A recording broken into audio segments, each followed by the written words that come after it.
Raise your hand if you successfully played a quick game of tic-tac-toe. Right. Now here's the thing that's interesting.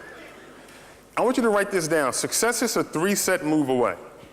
Success is a 3-set move away. And that 3-set move can be clearly seen in how we play tic-tac-toe. Think about this.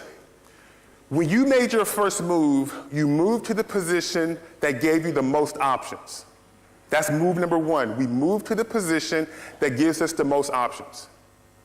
And move number 2, believe it or not, is the move where people succeed or fail, for the most part.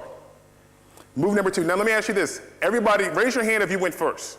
Raise your hand if you went first. Okay, now put your hands down.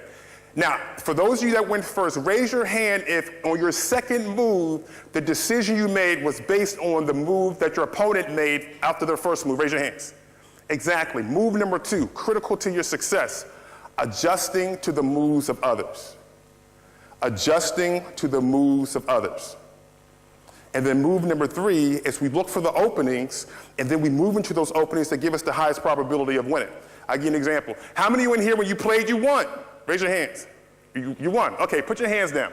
Now, for those of you that won, raise your hand if the reason you won is because your opponent made a mistake and left you an opening to win the game. Raise your hands. See, this is simple stuff. Listen, we're talking about tic-tac-toe here. But understand this, you do not create opportunities. You don't create them. To think that you create opportunities is like a drop of water thinking that it can change the tides of the ocean. What you do is you spot opportunities. And opportunities are the things that are left open by different moves or non-moves that people are making in the environment. Okay? Maybe mistakes that companies are making, or they feel one need and that creates another need. The reason you're here is because you want to advance your position. That's it. You may define it and color it with all kinds of different words and all kinds of specific things, but at the end of the day, every single one of us want to advance our position because we all have a position.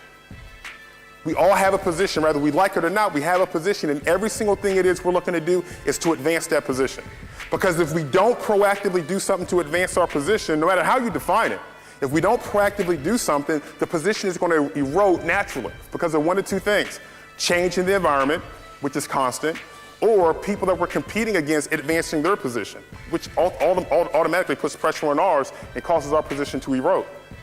But see, the thing is, we have to understand how to advance the position, because many people, they advance themselves to a position that's a dead-end position. And they're kind of like wedged into a corner, and then there's no other place to go.